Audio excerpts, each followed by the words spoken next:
I don't think you guys understand how awkward it is for me to have to be the second white guy after shootings get brought up. I don't think you understand. The exit's right there. Let's get that out of the way. They're there. Especially because literally last night at the show that I did, a guy came up to me and told me that I look like a handsome school shooter. His buddy corrected him. He goes, he's not even that handsome. So, thanks for hanging out. That's the show. Drive safe. I've canceled the rest of it. I had a weird show last night. It was a sold-out room, very fun show. I had a good set, but there was a guy sitting right here in the front row, and his arms were crossed, and he did not laugh my whole entire set, and it distracted me. And I chalked it up as a loss, and I went into the restroom, and I was peeing at the urinal, and this man came in and used the urinal right next to me.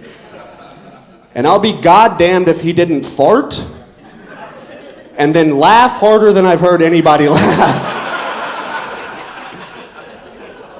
So for the next 6 minutes, I'm just going to make fart noises and see what happens.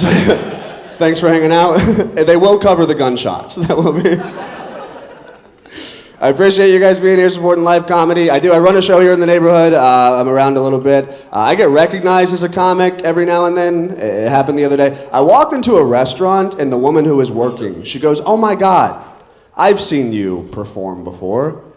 And she goes, "How's comedy going for you?" I said, "Ma'am, I'm here to pick up a DoorDash order for Amy. So if there's any chance we could all mind our fucking business, comedy would be going better." It's okay, I'm having a good week, a productive day actually. I just set up my Wi-Fi in my apartment today. I was doing that. I realized that my neighbor's internet router is called "Hey Mom, this is the Wi-Fi." Mine's called "No Mom, this is the Wi-Fi." I'm a son of a bitch. I ordered a second router just to call it, "Also, we're putting you in a home." So, I have roommates. I like the roommates I have now. I used to have a roommate that fucking sucked. I hated this guy. And one time I came home to him after he had gotten dumped by his girlfriend. And I walked into the living room to him playing sad acoustic guitar on the couch. I've always wanted to find this woman and let her know that she made the right decision. Hear me out. I would have rather come home to that dude hanging from the ceiling fan. That would have bummed me out less.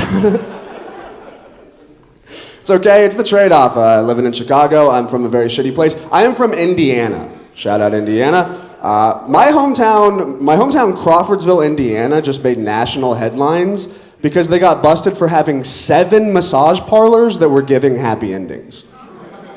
Now my mom has to find 7 new jobs. That's the shooting they were talking about.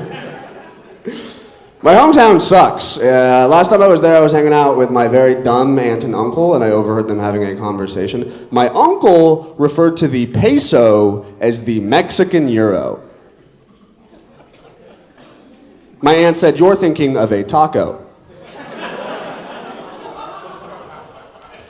Now that's the smartest joke anybody's ever written. And I told that joke on the south side of Chicago recently. It was me and 100 black people in a room. I told that joke, and then there was a moment of silence, and then a guy in the far back corner of the room just went, "Oh, gyro."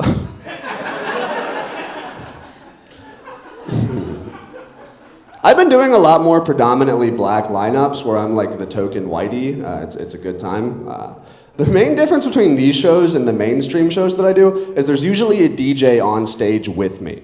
And every time, without fail and without asking me, the DJs have brought me up to an Eminem song. And I'm like, I'm not a fan, but could you not play Stan every fucking time? Last weekend I did one of these shows and I walked up to the DJ and I said, "Hey, play anything you want, just don't play Eminem." He played "You Gotta Keep 'Em Separated" by The Offspring. That is my favorite part about coming up to the city is I've been able to diversify my friend group a whole bunch. And my most recent accomplishment is I made my first ever trans friend. And this is somebody that was assigned female at birth and then later transitioned to being a guy. I didn't know that this dude was trans for the first 6 months that we were friends.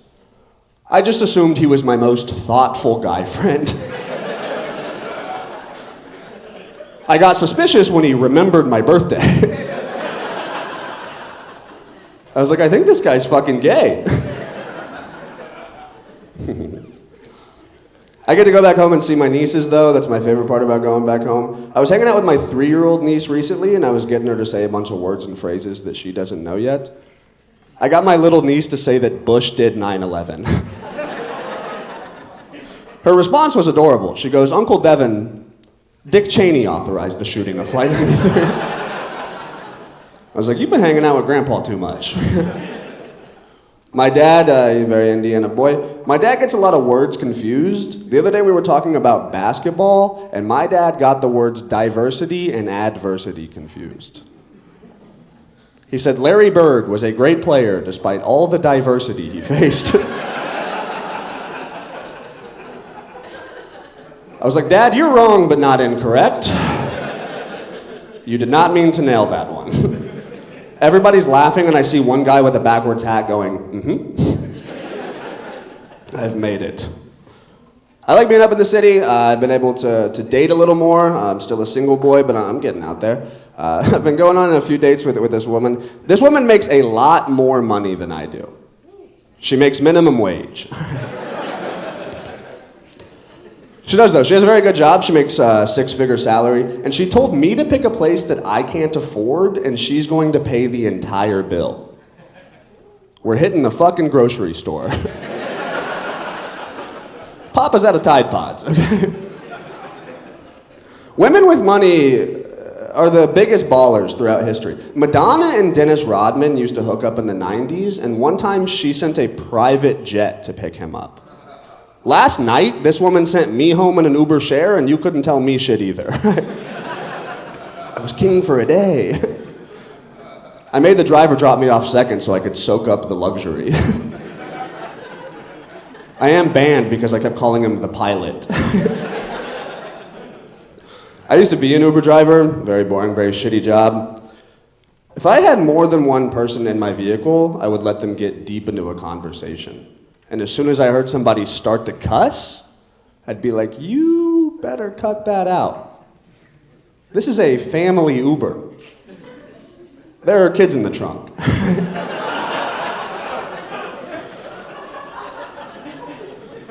All right, you guys are a fun crowd, so I'm going to do the dumbest joke I've ever written. Can I do the dumbest joke I've ever written for you? Okay, you're going to hate it. This is my impression, this is so stupid. This is my impression of a terrorist catcalling a woman. This is a terrorist catcalling a woman.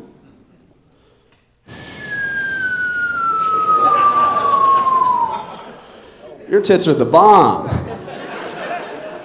Well, that wasn't worth it. I love you guys, bye. Yeah, hell yeah, hell yeah. Devin Glass, everybody.